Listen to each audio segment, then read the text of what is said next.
네, 오늘 로마서 9장이 시작이 됩니다.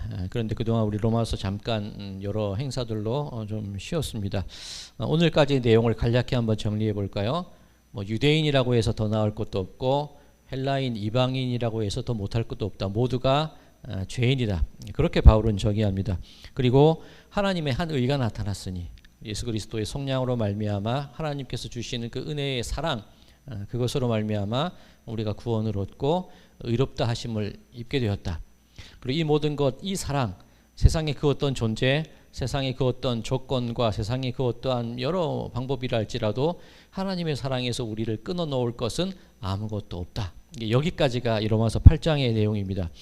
그런데 이 로마서 8장에서 로마서 12장으로 바로 이어져도 문맥 흐름상 큰 문제는 없습니다. 이 로마서 8장까지가 우리가 이런 은혜를 받았습니다. 하나님의 사랑을 받았습니다. 그런 내용이고, 로마서 12장이 그 은혜 받은 사람이 어떻게 살아야 될지에 대한 권면이 나오거든요. 그러니까 너희 몸을 거룩한 산제사로 하나님께 드리라, 이 로마서 12장인데 이 사랑과 우리의 어떤 삶의 실천적인 모습들 이어져도 괜찮은데 그 사이에 이 로마서 9장에서 11장까지 조금 다른 기류의 이야기가 들어가 있는 겁니다. 이 로마서 9장이 어떤 내용이냐면 9장에서 11장까지 큰 한 묶음이라고 볼 수 있는데, 오늘 이 9장이 들어가면서 바울이 고백하기를 내 마음에 근심이 있습니다. 그 얘기를 합니다. 너무나 내 마음이 고통스럽습니다. 그렇게 바울이 고백을 하고 있습니다. 왜 그럴까? 그 이유가 3절 말씀에 나와 있습니다. 나의 형제 곧 고륙의 친척을 위하여 내 자신이 저주를 받아 그리스도에게서 끊어질지라도 원하는 바로라. 아니, 이 하나님의 사랑에서 그 누구도 그 무엇도 나를 끊을 자가 없다, 그렇게 고백을 했고, 그리고 실제로 바울의 어떤 이방인의 사도로서 교회가 확장되고 있고 많은 믿는 사람들이 돌아오고 있는 상황입니다. 그런데 이 바울이 갑자기 너무 마음이 아프다는 거예요. 그 이유가 어디 있냐면 내 형제 고륙의 친척, 그로 인해서 내 마음이 너무나 아픕니다. 그 얘기를 합니다. 조금 더 자세한 이야기가 로마서 10장에 나오는데 로마서 10장 1절입니다. 형제들아, 내 마음에 원하는 바와 하나님께 구하는 바는 이스라엘을 위함이니 곧 그들도 구원을 받게 함이라. 조금 더 구체적으로 나와 있죠. 이 하나님의 사랑하심, 이 은혜, 이것이 이방인들에게도 전해지고 교회가 세워지고 그리스도 예수의 그 은혜와 사랑이 만방에 퍼져나가는데, 이스라엘 사람들, 유대인들은 여전히 변화되지 않고 여전히 교회를 핍박하고 있다는 겁니다. 그 사실이 너무 마음이 아프다는 거예요. 그래서 이 유대인들도 이스라엘도 어떻게든 구원을 받아야 하는데 이를 어찌할까? 이 내용이 로마서 9장에서 11장까지 삽입되어 있는 내용이라고 할 수가 있습니다. 자, 이제 그 이야기, 그런데 오늘 본문 말씀을 쭉 읽기에 앞서서 지금 읽은 이 3절 말씀, 이것을 좀 한번 짚고 넘어가야 될 내용이 한 가지가 있습니다. 자, 이 3절에서 그 형제 고륙의 친척을 위하여 내 자신이 저주를 받아 그리스도에게서 끊어질지라도 그들이 구원받는 것을 내가 원합니다. 그렇게 고백하는데, 이 구절 때문에 참 많은 논쟁이 있습니다. 어떤 논쟁이냐면 저주를 받아서 그리스도에게서 끊어질지라, 바울이 말하기를 구원받은 자의 구원이 취소될 가능성을 열어놓은 게 아니냐, 그렇게 해석하는 분들이 계세요. 이 구절 때문에. 자, 그런데 이 8장에서 분명하게 바울이 선언을 했죠.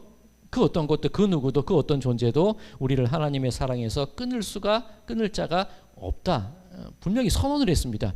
그런데 왜 이 얘기가 나왔냐? 물론 교리를 만들고 여러 가지 교단을 만들면서 논쟁거리가 될 수도 있겠지만, 이 바울이 말하고자 하는 그 내용, 그 원래 말하고자 하는 그 이유를 우리가 알아야 되는 겁니다. 자, 저주를 받아서 끊어진다, 이 말씀을 통해서 기억나는 또 성경 구절이 있지 않습니까? 신명기에 나와 있는 말씀인데, 나무에 달린 자마다 하나님의 저주를 받은 자로다. 그죠? 누구를 의미하는 겁니까? 예수 그리스도의 십자가 죽음을 의미하는 겁니다. 그럼 예수님께서 십자가에 달려셨다고 해서 하나님의 저주를 받으신 겁니까? 하나님의 그 저주를 친히 담당하셔서 그 저주를 당신이 짊어짐을 통하여서 우리에게 구원을 허락하신 거죠. 그럼 이 저주라는 말은 구원에서 취소되고 쫓겨나고 그 의미가 아니라 오히려 예수 그리스도의 사랑을 드러내는 말입니다. 그러니까 바울이 내가 저주를 받더라도 내 유대인들, 내 골육 친척 형제들을 구원하고 싶다, 그 말은 그 하나님의 그 어떻게든 우리를 살려주시는 그 사랑이 내 마음속에도 같은 마음으로 우리 형제에게, 내 골육에게, 내 동족들에게 그런 마음이 생깁니다. 그렇게 이해를 하면 되는 겁니다. 그래, 이게 구원이 취소되냐 마냐 그것을 논쟁하려는 것이 목적이 아니라 바울은 그만큼 간절한 마음을 드러내고 있는 것으로 이해를 하면 되는 겁니다. 자, 이런 이 로마서 이 바울 9장의 해석 방법을 우리는 잠깐 기억해 두고, 잠깐 명심해 두고 계속해서 말씀을 이어가도록 하겠습니다. 자, 그러면 바울이 말하고 있는 이 이야기들, 어떤 성경의 예들을 통해서 바울이 이 얘기를 강조하고 있느냐. 자, 이어지는 말씀 4절에서 5절입니다.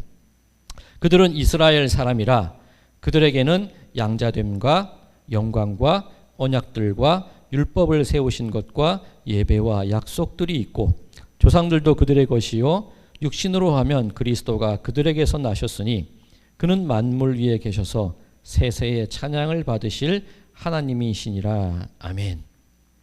자, 바울이 이스라엘, 내 동족 이스라엘 유대인들에 대해서 이렇게 설명을 하고 있는 겁니다. 자, 지금 이제야 이방인들이 하나님을 알아가고 예수님을 알아가는 과정에 있는데 유대인들은 하나님께서 그들을 오래전에 이미 택하셨다는 겁니다. 그렇죠? 그들은 양자됨, 너는 내 아들이, 이제야 이방인들은 하나님의 아들이었다는 것을 알아가기 시작하는데 유대인들은 하나님이 오래전에 택하셔서 내 아들이야 이미 말씀해 주셨다는 거예요. 이미 저들에게 언약을 주셨고 약속을 주셨고 이미 저들에게 제사 드리는 것, 예배 드리는 것, 그 모든 것을 이미 허락을 해 주셨다는 겁니다. 그리고 하나님께서 그 민족을 통하여서 예수 그리스도를 이 땅 가운데 하나님이 오시는 그 통로로 사용을 하셨다는 겁니다. 자, 그런데 저도 몇 번 그런 말씀을 드렸습니다. 이스라엘 민족은 하나님이 이 땅 가운데 성육신하기 위해서 택하신 한 통로에 불과한 거죠. 이스라엘의 어떤 혈통이 귀해서 저들의 민족이 대단해서 택하신 것이 아니라 저들을 아주 귀히 여기시려고 택하신 것이 아니라 하나님, 신이신 하나님께서 인간의 형상을 입어서 이 땅에 들어오시기 위해서 많은 민족들 가운데 그냥 택함받은 한 민족인 겁니다. 그러니 그들에게 있어서 혈통적으로 민족적으로 그렇게 뚜렷하게 특별한 것은 없다는 그런 얘기죠.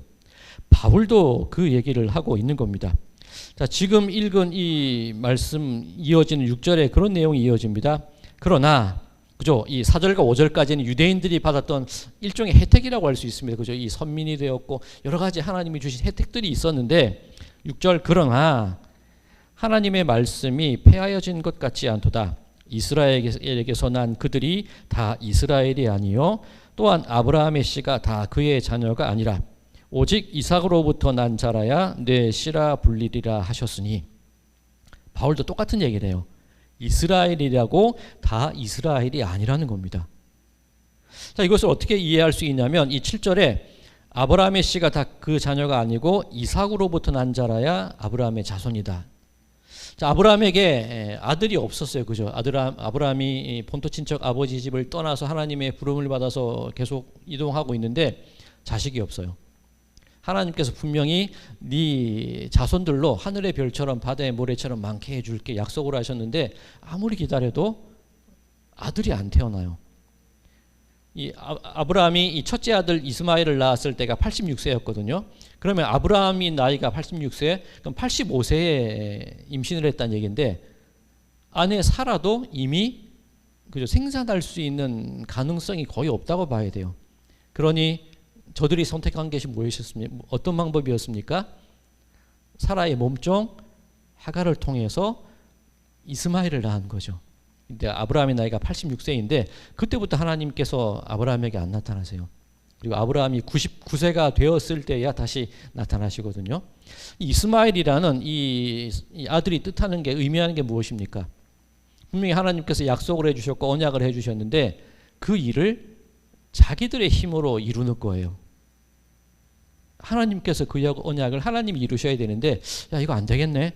더 기다려도 이거 좀 위험하겠는데 한번 우리끼리 한번 해보자. 그래서 만들어낸 게 이스마엘이에요. 그런데 하나님께서 아브라함이 99세가 되었을 때 다시 하나님께서 나타나셔서 그게 오늘 이후의 말씀도 나오는데 명년 내년에 네 안에 사라를 통해서 태어나는 그 아이가 내 약속의 아들이다. 그 말씀을 하세요. 그리고 그때 모든 아브라함과 함께한 남자들에게 할례를 행하라고 말씀을 하십니다. 아브라함 99세, 그러면 사라의 나이는 더 많이 들었고 생리도 끊어졌고 도무지 두 사람의 어떤 힘으로는 아들을 낳을 수가 없어요. 게다가 할례를 행하라는 것, 남성의 어떤 생식기를 끊어버린 의미입니다. 그죠? 더 이상 너희들의 노력으로서는 아무것도 할 수 없다는 것을 드러내는 게 할례라는 거죠. 그럼에도 불구하고 하나님께서 아브라함과 사라 사이에 이삭을 주셨다는 겁니다.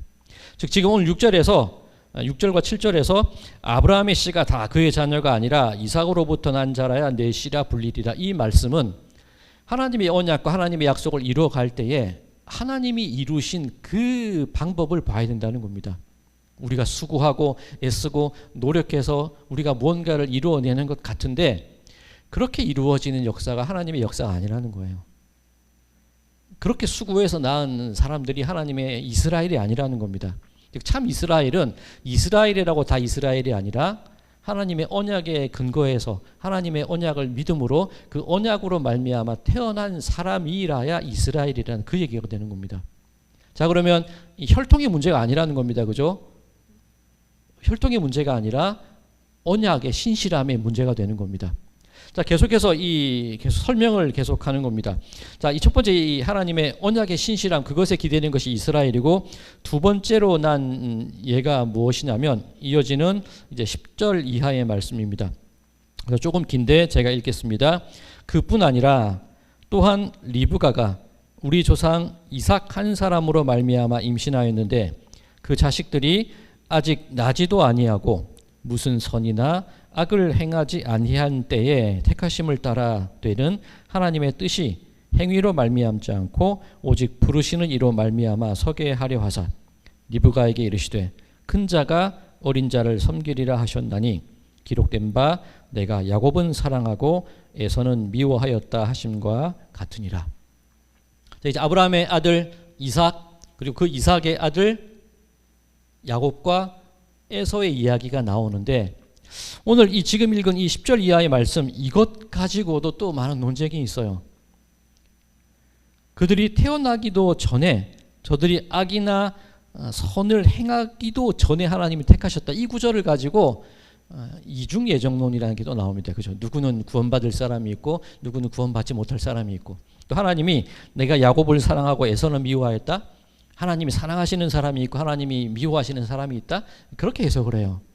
근데 오늘 설교를 시작할 때 우리가 한 가지 기억해놓고 시작하자는 말씀이 있었죠. 이게 구원이 취소되고 누구를 미워하고 이거의 목적이 아니라 바울이 이 말씀을 통해서 하고자 하는 그 원래의 의미를 바라보자고 말씀을 드렸죠. 지금 읽은 10절과 12, 13절까지의 말씀도 미리 택하시고 누구는 미워하시고 그 얘기가 아니라는 겁니다. 그럼 이것이 무엇을 의미하느냐? 자, 이 말씀, 지금 내가 야곱은 사랑하고 에서는 미워하였다. 이 앞부분에 기록된 바 그렇게 되어 있죠. 그러니까 바울도 지금 구약 성경을 인용하고 있는 겁니다. 어디를 인용하냐면 말라기 1장을 인용하고 있는데, 이 말라기 1장 2절과 3절을 인용한 겁니다. 이 부분 제가 읽겠습니다.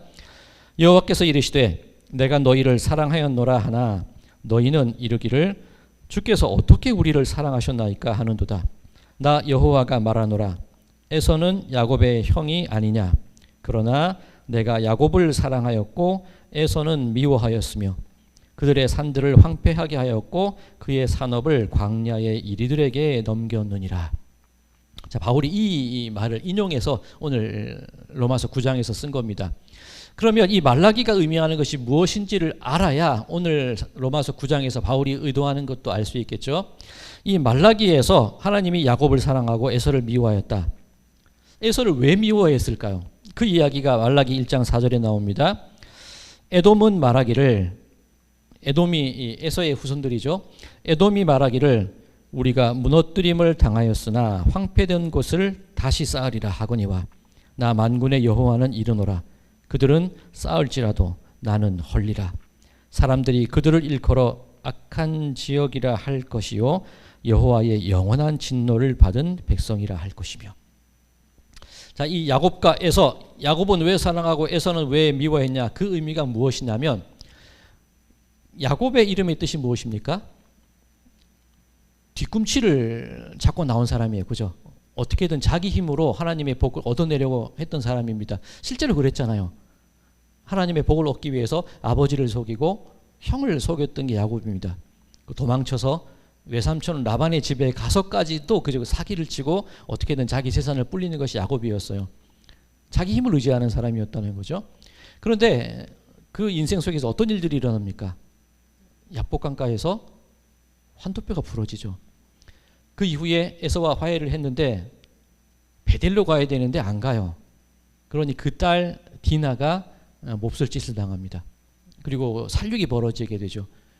그리고 그 아들 요셉이 형제들의 시기를 받아서 죽었다고 들어요. 그죠? 야곱의 인생이. 그런 아픈 인생들을 살아갑니다.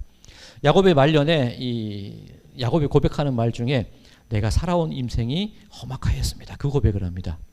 자, 야곱이 처음부터 내 힘으로 무언가 하나님의 복을 얻어내려고 했던 사람입니다. 이 아브라함과 사라가 이스마엘을 낳았던 과정과 같아요. 그죠? 내 힘으로 하나님의 복이 주어졌는데 그것을 내 힘으로 이루려고 했던 시작은 똑같아요.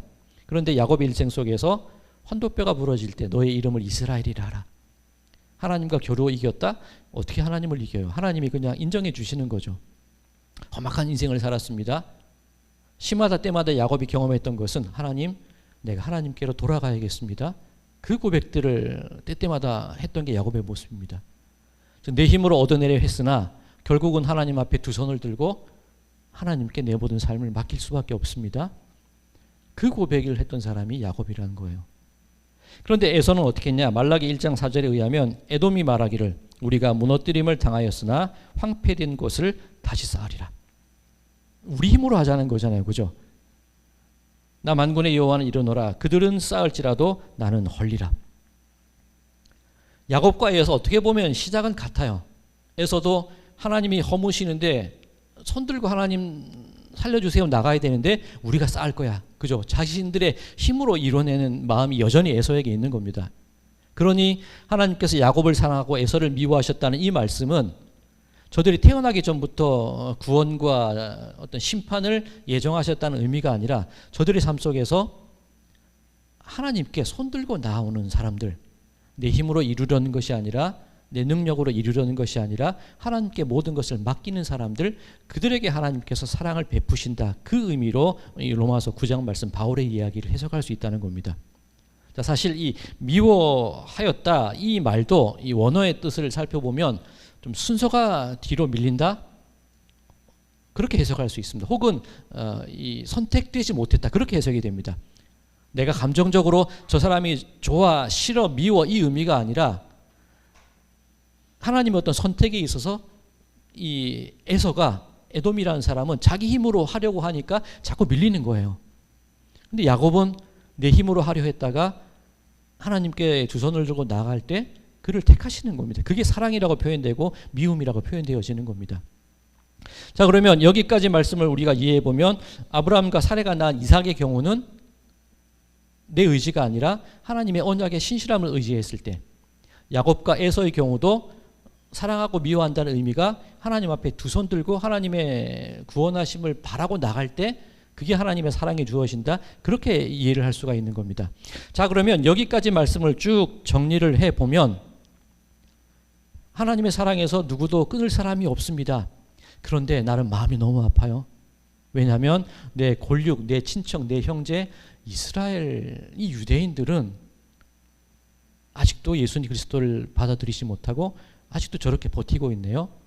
저들이 율법을 받았고 선택된 민족이라고 자만하고 교만하고 저들의 혈통을 자랑하고 있는데 그렇다고 해서 이스라엘이 다 이스라엘이 아닙니다. 하나님의 언약의 신실함을 믿고 하나님 앞에 손들고 나가고 하나님의 택함을 기다릴 때 그때 그 모습이 이스라엘 백성이 되는 겁니다. 내 형제들 그것을 좀 알고 이제 하나님의 사랑을 알고 그들에게도 하나님의 구원이 이루어지면 좋겠습니다. 그 얘기를 하고 있는 겁니다. 자, 이제 이 바울이 한 명의 예를 더 들고 있는데 이 굉장히 중요한 말씀입니다. 이제 15절 이하의 말씀입니다. 자, 15절 이하의 말씀 제가 읽겠습니다. 모세에게 이르되 내가 긍휼히 여길 자를 긍휼히 여기고 불쌍히 여길 자를 불쌍히 여기리라 하셨으니 그런즉 원하는 자로 말미암음도 아니요 다른 박질하는 자로 말미암음도 아니요 오직 긍휼히 여기시는 하나님으로 말미암음이니라. 자, 그죠? 아브라함과 사레, 이삭의 예, 그다음에 야곱과 에서의 예, 그다음에 모세의 예를 통해서 다시 한번 바울이 설명을 하고 있는 겁니다. 자, 이 말씀 지금 읽은 15절과 16절도 좀 잘못 해석되는 부분 중에 하나예요. 모세에게 이르시되 내가 긍휼히 여길 자를 긍휼히 여기고 불쌍히 여길 자를 불쌍히 여기리라. 하나님이 내가 알아서 할게. 내가 저 사람은 긍휼히 여기고 저 사람은 불쌍히 여겨줄게. 그렇게 해석이 될 수 있는데 앞서 말씀드린 그 이중 예정과도 연결이 될 수도 있는데 이 말씀도 그런 의미는 아닙니다. 자, 이 말씀이 또 바울이 인용을 한 거예요. 어디에서 인용이 됐냐면 출애굽기 33장 19절 말씀을 인용한 겁니다. 출애굽기 33장 19절 제가 읽겠습니다. 여호와께서 이르시되 내가 내 모든 선한 것을 내 앞으로 지나가게 하고 여호와의 이름을 내 앞에 선포하리라. 나는 은혜 베풀 자에게 은혜를 베풀고 긍휼히 여길 자에게 긍휼을 베푸느니라. 자, 이 사건을 이 바울이 인용을 하고 있는데 이 출애굽기 33장, 출애굽기 32장이 어떤 내용이냐면 모세가 시내산으로 하나님의 율법을 받으러 올라갔을 때 이스라엘 백성들이 금송아지를 만들고 거기에 절하던 그 사건입니다. 장신구들을 모아서 송아지를 만들고 이 신이 이분이 우리를 인도하여 낸 신이다 그렇게 절하지요. 그리고 그 앞에서 뛰놀더라 그런 구절이 있습니다. 이렇게 막 신나게 놀았다는 의미 그런 의미일 수도 있겠지만 이방인들 사이에서 있었던 그 이방 우상 앞에서 행했던 이를테면 그 음란한 행위들 있죠. 그것을 의미하는 겁니다. 이스라엘 백성들이 모세가 하나님께 율법을 받으러 올라간 그 사이에 참지 못하고 우상을 숭배하고 이방의 풍습과 이전에 애굽에서 행했던 그 모든 가증한 일들을 그대로 하는 거예요. 그러니까 하나님이 진노를 하시죠. 하나님이 하신 말씀이 너희들 계속 전진해. 그런데 나는 너희들과 같이 가지 않을 거야. 그 얘기를 하세요. 왜냐하면 내가 너희들과 같이 하면 내가 너희를 다 죽일 것 같아. 그 말씀을 하십니다. 이 엄청난 두려움의 말씀이죠. 그때 모세가 했던 게 무엇이냐면 하나님, 출애굽기 32장 32절이죠. 하나님이 그 생명책에서 제 이름을 제하여 주십시오. 우리를 이렇게 내버려 두시고 버리신다면 그 생명책에서 제 이름을 빼버리세요. 그렇게 모세가 간구를 합니다. 그 이후에 나온 말이 하나님께서 하신 말씀이 은혜 베풀 자에게 은혜를 베풀고 긍휼히 여길 자에게 긍휼을 베풀겠다. 그 말씀이십니다. 자, 그런데 한번 생각해 보십시다. 하나님이 그 우상 숭배를 한 이스라엘 백성들을 용서하실 때에 저들의 회개 때문에 용서를 하셨을까요? 모세의 그 간청 때문에 용서를 하셨을까요?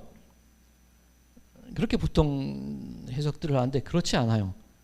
우리가 회개한다고 해서 내 죄가 용서받는 가장 근원적이고 결정적인 이유가 내 회개에 있다고 생각하십니까? 여지껏 로마서를 통해 읽은 말씀이 그거잖아요. 온전히 하나님의 긍휼과 은혜와 자비로우심이 내 죄를 용서하시는 거예요. 내가 열심을 내고 이게 여지껏 그 아브라함과 에서가 한 일이 그거잖아. 내가 열심을 내고 내가 수고하고 내가 뭔가를 해내서 하나님의 복을 얻어내겠다. 내가 노력하고 내가 회개하고 내가 뭔가를 잘해서 하나님의 용서와 구원을 얻어내겠다. 이거는 세상 사람들이 하는 거잖아요. 그죠? 내가 얼마큼 공덕을 쌓아서 그 신들이 나에게 주고 이게 세상의 신이에요. 그죠? 저들을 달래고 재물을 바치고 어떤 제사를 드리고 어떤 행위를 해서 시성을 쌓아서 무언가를 얻어내는 것, 하나님이 그런 분이 아니시라는 거예요. 우리가 착각하는 게 그거예요. 바울이 오늘 그 얘기를 합니다. 오늘 은혜 베풀 자에게 은혜를 베풀고 긍휼 베풀 자에게 긍휼을 베푼다. 오늘 16절에 이런 구절이 있습니다. 로마서 9장 16절. 그런즉 원하는 자로 말미암음도 아니요 다른 박질하는 자로 말미암음도 아니요 오직 긍휼히 여기시는 하나님으로 말미암음이니라. 하나님께서 긍휼히 여길 자를 긍휼히 여기시고 불쌍히 여길 자를 불쌍히 여기시는 이유는 원하던 자로 말미암음도 아니요 모세가 생명책에서 내 이름을 제하여 주십시오라고 말했기 때문에 용서해 주신 게 아니라는 거죠. 다른 박질하는 자로 말미암음도 아니요. 다른 박질, 이 뜀뛰기 경기를 의미하는 게 아니라 금송아지를 만들고 섬기고 그 앞에서 뛰놀던 사람들 그 모습을 말하는 겁니다. 그죠? 뭔가를 해내고 우리가 흔히 해왔던 일반 우상신들에게 해왔던 노력하고 수고하고 달려가고 다른 박질해서 그래서 하나님이 우리를 구원해 주신 것도 아니고 오직 긍휼히 여기시는 하나님으로 말미암음이니라. 모든 구원의 근거와 모든 용서의 원인과 그 모든 것이 하나님의 긍휼하심에 달려 있다는 거예요. 하나님의 은혜, 온전한 하나님의 은혜요, 온전한 하나님의 사랑 때문에 우리가 구원을 얻고 의롭다 하심을 인정받았다. 그 얘기를 바울이 또 하고 있는 겁니다. 난 유대인이야, 나는 이스라엘 백성이야, 나는 선택되어서 하나님께 제사를 드리고 저 죄인과 같지 않고 금식을 하고 11조를 드리고, 그게 문제가 아니라 하나님의 은혜와 자비와 긍휼로 인해서 구원을 받는데 유대인들은 여전히 그것을 모르니 그래서 바울이 마음이 아픕니다. 마음이 아픕니다. 그 얘기를 하고 있는 겁니다. 자, 오늘날도 마찬가지입니다. 우리가 이만큼 해왔어, 이만큼 하나님이 부어주셨어, 이만한 인력 자원이 있고 이만한 우리가 동원할 수 있는 사람들이 있고 이만큼 내가 노력을 해서 이만큼 쌓아왔고, 그렇게 생각을 하는데 그 모든 게 아니라는 거죠. 그렇게 생각하는 그 모습들이 바울식으로 말하면 마음이 아프다는 거예요. 왜 저러고 있지? 하나님께 손들고 나가면 되고 하나님께 긍휼을 구하면 되고 오로지 하나님의 은혜와 사랑으로만 우리가 살아갈 수 있는데 왜 저들이 쌓아온 저 결과물들을 가지고 저들이 행하고 있는 그 수고와 노력들을 가지고 아직도 거기에 매달리고 있을까? 그게 마음이 아파요. 이 바울이 오늘 그 얘기를 하고 있는 겁니다. 사랑하는 성도 여러분들, 바울의 이 얘기를 들으면서 혹시 떠오르는 얼굴이 있지 않으십니까? 누군가 아직도 신앙이 좋다고 말하는 사람들 중에서 온전히 하나님 앞에 나아가고 그 은혜와 긍휼과 그 자비하심에 기대해야 되는데 저들이 쌓아온, 저들이 수고해온, 저들이 이루어온, 저들이 행해 나갈 그것만을 붙잡고 아직도 그 속에서 한 걸음도 나오지 못하는 그 사람들의 얼굴을 우리가 떠올릴 때에 바울과 같은 마음을 우리가 가져야 된다는 거죠. 자, 솔직히 바울에게 있어 유대인들이 어떤 존재입니까? 바울을 때리고 가두는 사람이에요. 바울의 선교를 회방하는 사람입니다. 불량배들을 보내는 사람이고 무고하는 사람들이 유대인이었어요. 그런데 바울은 그들을 생각할 때 너무 아픕니다. 그 얘기를 하는 겁니다. 그럼 우리도 우리들의 삶 속에서 떠오른 얼굴들, 저 사람은 뭐 지긋지긋하고 저 사람은 믿고 왜 저렇게밖에 살 수 없고 왜 아직도 하나님의 은혜를 알지 못하고, 그런 얼굴이 있을 때 좀 망해봐야 돼. 그 생각을 하기 쉬운데 그 마음이 아니라 마음이 아픕니다. 그 고백이 우리들에게서 나와야 한다는 것, 바울이 보여주고 있는 겁니다.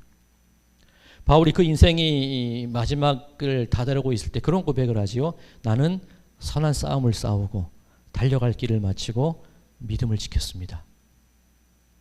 다른 얘기가 아니라 오늘 로마서 9장부터 11장까지의 말씀을 보면 바울의 이 마음이 하나님의 마음을 닮은 거 아닙니까? 그죠?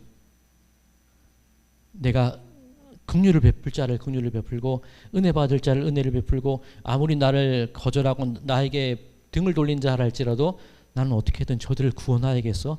그 하나님의 마음이 바울의 인생, 이 로마서를 기록할 때쯤 어느덧 그저 그 황혼에 접어들고 있는 때인데 하나님의 그 마음이 바울에게 옮겨지고 바울의 마음속에 하나님의 마음이 들어가 계시는 거예요. 그렇다면 우리들의 삶 속에서도 하나님의 마음이 우리 가운데 들어온 것을 어떻게 아느냐? 저 사람 때문에 마음이 아파요. 그 고백이 나올 때 그때야 하나님의 마음이 우리들에게 심겨졌다고 말할 수 있지 않겠습니까? 선한 싸움을 싸우고 달려갈 길을 다 가고 예수 천당 불신지옥 막 이렇게 치열하게 사는 게 아니라 그 하나님의 긍휼과 은혜의 마음이 나에게 들어오는 그 상태가 선한 싸움을 싸우고 달려갈 길을 마친 그때가 아닐까 하는 그런 생각을 합니다. 자, 우리 흔히 하는 비유 있잖아요. 탕자의 비유. 재산을 가지고 아버지 죽으라고 유산을 미리 받고 나가서 탕진을 해요. 그런데 그 아버지는 어떡합니까? 이놈의 시기냥 저 죽일 놈, 그게 아니라 그냥 덮어버리시잖아요. 그 형이 큰 애가 또 뭐라 그럽니까? 아버지, 아니 저 녀석은 저렇게 잔치를 벌이는데 나한테는 염소 새끼라도 한 마리 잡아주셨어요? 그때 아버지가 하는 말이, 예, 너는 나랑 같이 있었잖아. 예, 너는 내게 다 네 거잖아. 만약 이 둘째도 나쁜 녀석이지만 이 첫째도 그죠, 나쁜 녀석이에요. 어디 아버지한테 감히, 네가 감히 내 뜻을 어겨, 그렇게 할 수 있는데 아버지의 마음이 그렇다는 거예요. 나간 놈도 안아주고 말 안 듣는 놈도 안아주시는 거예요. 근데 우리 자식들로 혹은 우리 주변에 있는 사람들로 속상해할 때, 당신은 나와 함께 있잖아. 내게 다 당신 거잖아.